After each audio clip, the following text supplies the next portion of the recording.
We're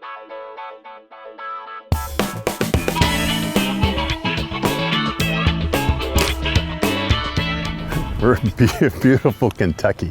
London Laurel Fairgrounds, been here since 2008. This is the TRU Ball Black Eagle Pro-Am. The two companies have agreed to basically co-host together, and both of those companies are great companies, do a great job for ASA. TRU Ball's been with us since the beginning, and I mean, Randy Kitts has done something with Black Eagle that no one really thought was available to be done. That's come in and basically carve out a whole marketplace for yourself, and it's been pretty impressive. So it's good to have sponsors like that. Numbers this year have been off the charts. I mean, I got caught with a 30% attendance increase in Texas, and we've never had an event there with more than 1,500 shooters. I had 1,700 shooters. And when you suddenly have an extra 200 or 300 people show up, there's some stuff that has to go on. But so that option's made a big difference. Foley was over 1,900 shooters, and so we're basically sitting here right now anticipating about 2,000 participants. The one thing that I'm hearing this year, and we had a little bit of it last year, but this year particularly, is people are really grateful for having something to be able to go do. And because it's outdoors, because it's not a confined space, people feel comfortable coming here, and they really do appreciate the fact that we're doing this, that we haven't shut our doors, we haven't stopped anything. And the people that are coming out now, we're getting guys coming back to the sport that we haven't seen in 10 years. And that's kind of a fun thing. And at the same time, we got kids who've only been in it for 10 weeks. And so we're getting it from both directions, and we're really, really excited about that. But again, we have to be able to make enough spaghetti to feed everybody. A donut of that thing. We have 13 ranges here. We do have enough room for the GPO known distance shoot. We have a 40 target practice range, that's full size. But the actual competition ranges that we use for the adult class, we only have 12 of them. And we would prefer to have 14. This is part of Levi Jackson State Park. The city of London actually took this facility over in the last 6 months.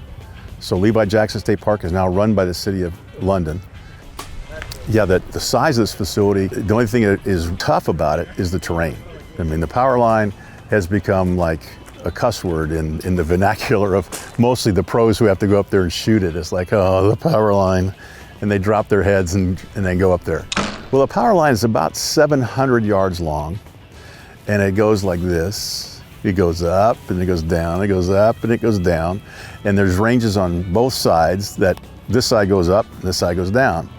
And the reason that the pros really don't like it that much is that if you're shooting 10 targets on each side, depending on what time of day it was, you can get a really distinct advantage because of lighting. So what we're gonna do is we're gonna have them all shoot the same side at the same time.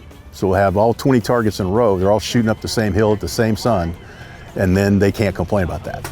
One of the reasons that London seems to be the biggest event for us is the geographic location. I mean, you're right on I-75, you've got great access from the highways. You got guys coming here from New York and Pennsylvania and Ohio that don't normally want to make a journey down to Foley. They definitely aren't going to Paris, Texas.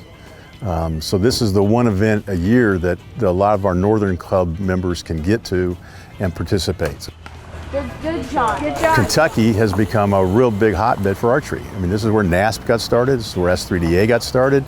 So you have these youth programs that are generating a whole bunch of interest in archery. And when an event like this shows up in your backyard, if nothing else, they at least come out and watch it. The pro shoot down will start promptly at 5 o'clock, according to the CAM people.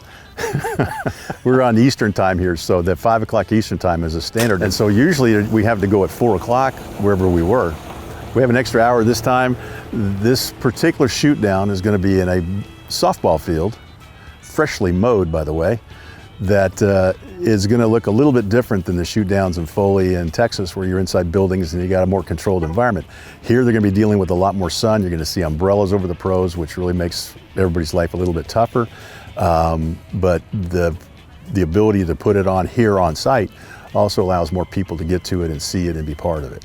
So that's the good news. Got it, smoked it, nailed it. Yeah, one of the things that we talked about in Texas was the fact that once we got here, we now are in like this is it. This is the rush.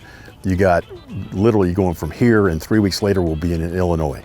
So the shoot of the year is really up for grabs, and the next two events are going to really tell you who's going to be able to dominate that, get the scores that they need to get up on top of the podium. And when you start looking at checks of $20,000 and $30,000, things get really tense. But the shoot of the years is, like I said, it's starting now. We had that March vacation, which we didn't have an event.